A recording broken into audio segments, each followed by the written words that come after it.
ये सब लोग जानते हैं। यहाँ तक कि गरीब आदमी, कहीं एससी के लोग भी, उनको यही नहीं मालूम है कि हमारे नाम के ऊपर जमीन किसी ने कर दी है। और जब ये पचपदरा को शिफ्ट हुआ तो 6 महीने पहले पचपदरा के आसपास की जमीन के अंदर भी खरीद फरोख्त होने का काम चालू हो गया। इसका मतलब क्या हुआ? जोरदार धंधा। आजकल आपको लगता है ये कांग्रेस फीते कटा रही, फीते किस बात का फीता कटा रही बता? अभी फीता काट के गई ना ये रिफाइनरी। जब तुमने फीता कटाया देश के प्रधानमंत्री से, सोनिया गांधी से, तब तेरी जमीन तेरे पास थी, तेरी बात स्वीकृति थी, और तू वहां से जमीन बदल करके अब पचपदरा क्यों आ रहा है? अभी तक तेरी जमीन का ही तय नहीं है, तो रिफाइनरी का आसमान में लगेगी, धरती में लगेगी।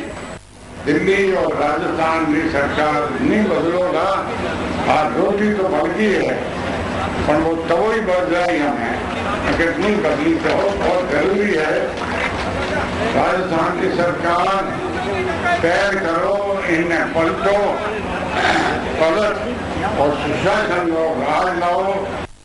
इससे पहले तनोट माता मंदिर के दर्शन करने के बाद पोखरण के बीएसएफ हेलीपैड पर पहुंचने पर भाजपा कार्यकर्ताओं ने उनकी आगवानी की। उसके बाद उन्होंने बाबा रामदेव मंदिर में समाधि के दर्शन कर पूजा अर्चना की। पोखरण में प्रतिपक्ष नेता गुलाब चंद कटारिया, पूर्व केंद्रीय मंत्री जसवंत सिंह, सांसद भूपेंद्र सिंह, भाजपा प्रदेश उपाध्यक्ष ओंकार सिंह लखावत, सांसद अर्जुन मेघवाल ने भी सभा को संबोधित किया। प्रदेश में स्वराज का संदेश देने के लिए भारतीय जनता पार्टी की प्रदेश अध्यक्ष वसुंधरा राजे ने आज से मारवाड़ में संकल्प यात्रा का आगाज कर दिया है। तनोट माता मंदिर और रामदेवरा में जिस तरीके से दर्शन कर प्रदेश की खुशहाली की कामना की है और साथ ही उनकी सभाओं में जो भीड़ उमड़ रही है वह कहीं न कहीं साफ तौर पर कामयाबी के संकेत दे रही है।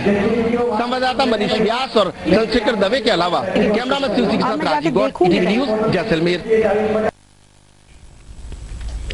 भाजपा प्रदेश अध्यक्ष वसुंधरा राजे की स्वराज संकल्प यात्रा की जोधपुर में होने वाली सभा को लेकर भाजपा महिला मोर्चा ने भी जोर शोर से तैयारियां शुरू कर दी हैं।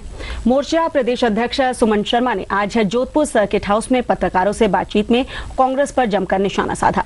सुमन शर्मा ने कहा कि सरकार के कार्यकाल में महिलाओं पर अत्याचार बढ़े हैं और कानून व्यवस्था पूरी तरह से चौपट हो गई है। उन्होंने कहा कि सरकारी योजनाओं का पूरा लाभ जनता को नहीं मिल रहा है। सुमन शर्मा ने आगामी विधानसभा चुनाव में भाजपा के सत्ता में लौटने का दावा किया है।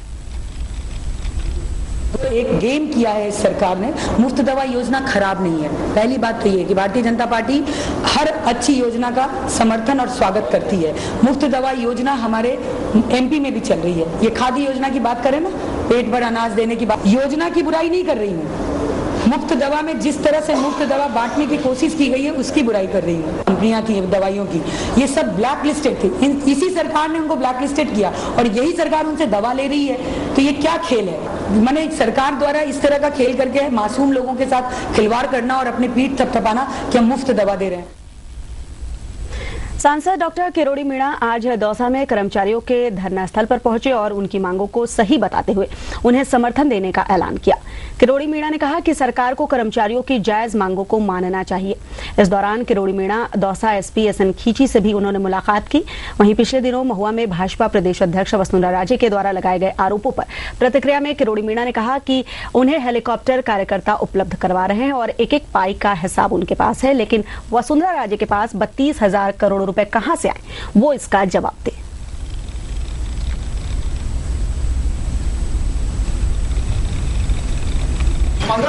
उन्होंने जो चार्जेस लगाए हैं कि एक जाति के आधार पर चुनाव नहीं जीता जा सकता, यहाँ अनेकों जातियों के लोग आपके सामने खड़े हैं, अनेकों। और हेलीकॉप्टर कहाँ से आया वो तो वसुंधरा जी पता कर लें, मेरी चीफ मिनिस्टर रही थी।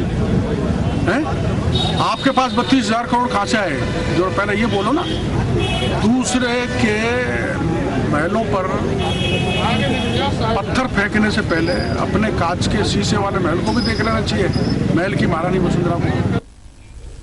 बढ़ते अगली खबर की ओर। बाड़मेर जिले के लिलाला के बजाय पचपदरा में रिफाइनरी लगाने की घोषणा से किसानों में गुस्सा है। इसके विरोध में आज रिफाइनरी बचाओ संघर्ष समिति के आह्वान पर महापड़ाव के साथ ही बाड़मेर शहर